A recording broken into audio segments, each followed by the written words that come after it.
Hello guys, welcome to our channel. இன்றைக்கி நம்ம egg gravy தான் பார்க்க போகிறோம். அதுக்கு ஒரு தவாயில் முதல்ல எண்ணெய் ஊற்றிக்கணும்.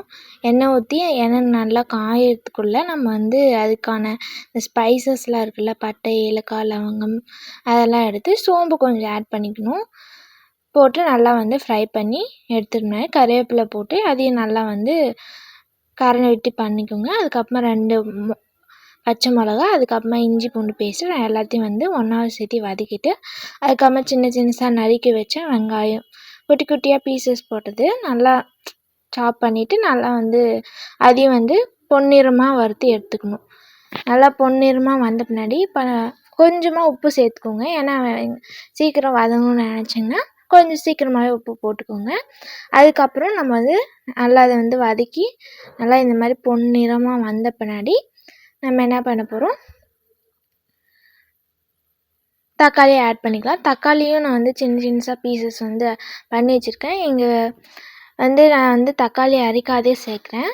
ஏன்னா கொஞ்சம் எங்கள் வீட்டில் மிக்ஸி ரிப்பேரு, அதனால் கொஞ்சம் இந்த மாதிரி செஞ்சிடலான்னு சொல்லிட்டு தான் குட்டி குட்டி பீசஸாக செஞ்சு பண்ணியிருக்கேன். இதெல்லாம் நல்லா தக்காளியெல்லாம் நல்லா கரைஞ்சி வரணும். இது கூட கொஞ்சம் உங்களுக்கு எவ்வளோ தேவை இருக்கோ, அப்படியே உப்பு கம்மியாக ஃபஸ்ட்டு கொஞ்சம் கொஞ்சமாக போட்டு கூட ஆட் பண்ணலாம். கொஞ்சம் கொஞ்சமாக அப்படியே சேர்த்து நல்லா வதக்கி நல்லா விட்டுக்கிறேன். அப்பப்போ நல்லா வதக்கி விடுங்க. கூடாது, அடி பிடிச்சிடவே கூடாது. நல்லா வதக்கிட்டே விடுங்க.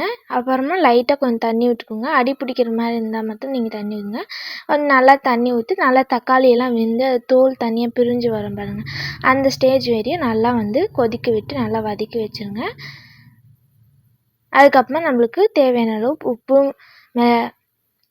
மிளகாத்தூள், மஞ்சள்தூள் சேர்த்துக்கலாம். நான் குழம்பு மிளகாத்தூள் தான் செய்கிறேன். தனியாத்தூள் நான் இன்னும் வீட்டிலே ப்ரிப்பேர் பண்ணது தான் நான் யூஸ் பண்ணுறோம். அதனால் இன்னும் ப்ரிப்பேர் பண்ணாதனால அப்புறம் எவ்வளோ தேவை தண்ணி வேணுமோ நல்லா பண்ணி எண்ணெய் பிரிஞ்சு வர வரையும் நல்லா கொதிக்க விட்டுட்டு, நான் இது மாதிரி முட்டையை ஆல்ரெடி கீரல் போட்டு வச்சுருந்தேன், அதையும் ஆட் பண்ணிவிட்டு நல்லா அந்த தண்ணியெல்லாம் வடிகட்டி உங்களுக்கு கிரேவி கொஞ்சம் வாட்டராக வேணும்னாலும் விட்டுக்கோங்க, இல்லைன்னா ஓகே, இல்லைனாலும் பரவாயில்ல. இந்த மாதிரி நல்லா பாயில் ஆகிட்டே இருக்கும். அப்பப்போ திருப்பி மாற்றி விட்டுக்கோங்க.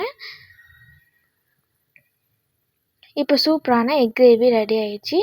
ஒரு 2 நிமிஷத்தில் பாருங்கள் எப்படி ஆகி. இந்த மாதிரி நம்மளோட தொடர்ந்து வீடியோஸ் வந்துகிட்டே இருக்குன்னா மறக்காத சப்ஸ்கிரைப் பண்ணுங்கள்.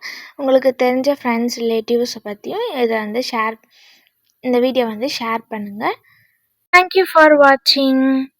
பாய்.